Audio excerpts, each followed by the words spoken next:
Everyone, welcome to our YouTube channel. I am Arvind Yadav. आज हम बात करेंगे इम्पॉर्टेंट एजुकेशनल डे, जो कि इम्पॉर्टेंट एजुकेशन से रिलेटेड कौन कौन से डे हैं इनके बारे में हम बात करेंगे।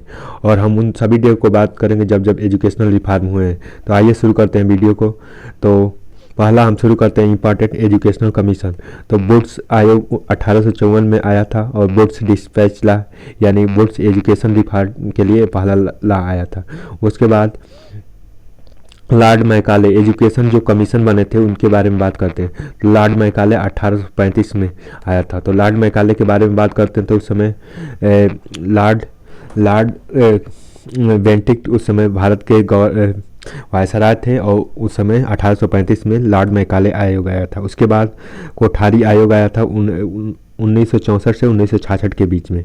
इसके बाद हंटर कमीशन जो कि 1982 में आया।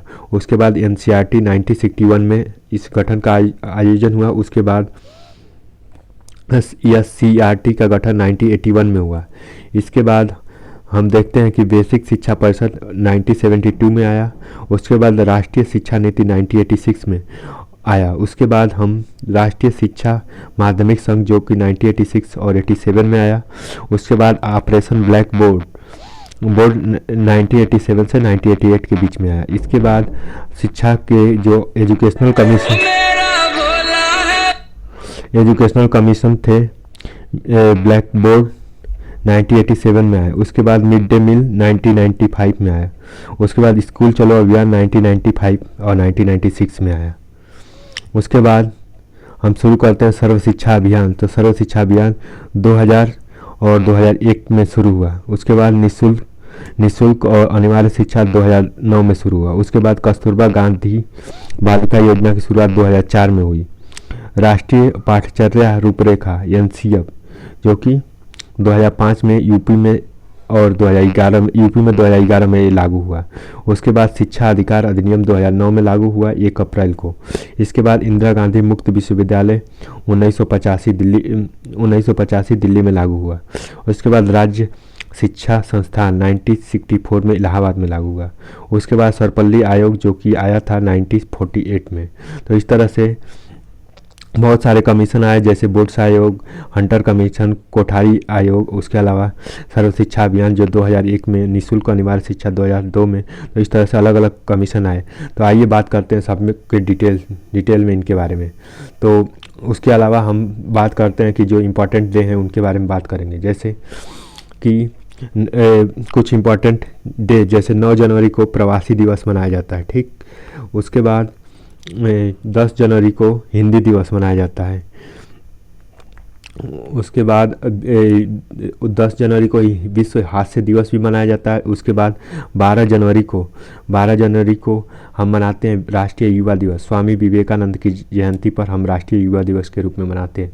वहीं 15 को थल सेना दिवस के रूप में मनाया जाता है। थल सेना आर्मी डे के रूप में भी मनाया जाता है।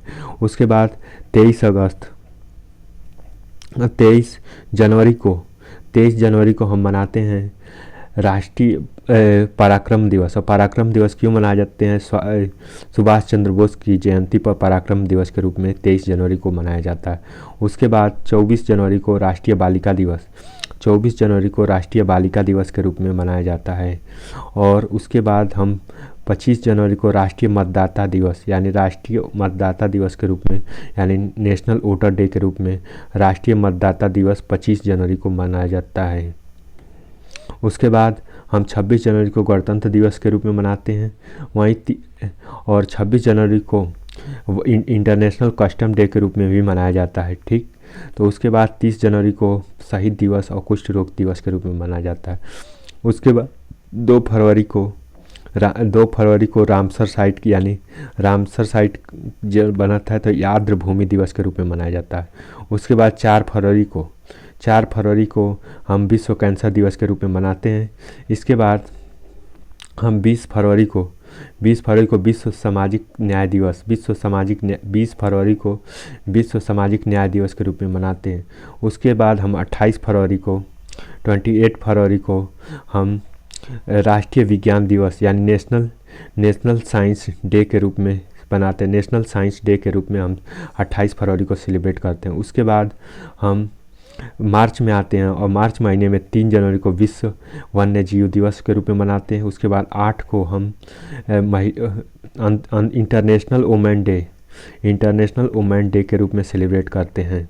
इसके बाद हम 15 मार्च को 15 मार्च को हम विश्व उपभोक्ता दिवस के रूप में मनाते हैं, उपभोक्ता दिवस के रूप में मनाते हैं। उसके बाद हम 22 मार्च को जल दिवस के रूप में मनाते हैं।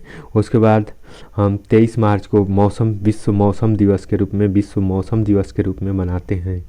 इसके बाद हम 27 को रंगमंच दिवस के रूप में मनाते हैं, तो 27 को विश्व रंगमंच दिवस के रूप में मनाते हैं। उसके बाद 7 अप्रैल को हम मनाते हैं विश्व स्वास्थ्य दिवस। उसके बाद 14 अप्रैल को हम अम्बेडकर जयंती मनाते हैं। उसके बाद 18 को विश्व विरासत यानी हेरिटेज दिवस के रूप में मनाते हैं।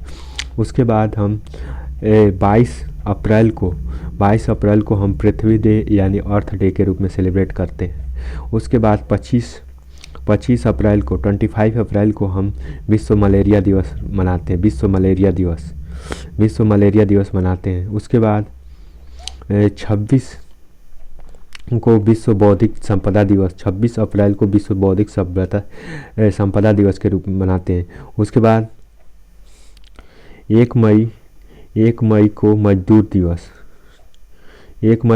दिवस के रूप में मनाया जाता है। 3 को अंतर्राष्ट्रीय प्रेस दिवस के रूप में मनाया जाता है। उसके बाद हम 7 मई को विश्व अस्थमा दिवस के रूप में मनाते हैं।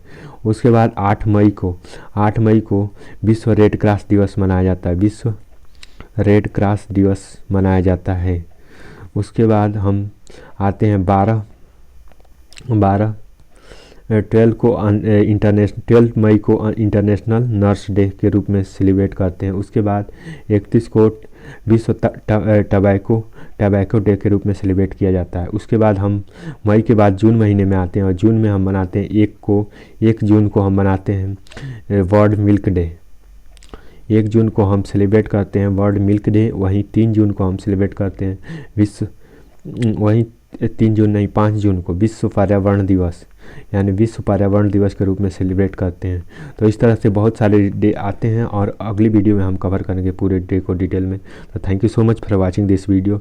आज की हम इस वीडियो में हमने कवर किया कि important educational day important education commission कब आया था उसके बारे में हमने बात की कि बोर्ड घोषणा पत्र कब हुआ। लॉर्ड मैकाले 1835 में आए थे। उसके बाद कोठारी आए 1964 से 66 के बीच में।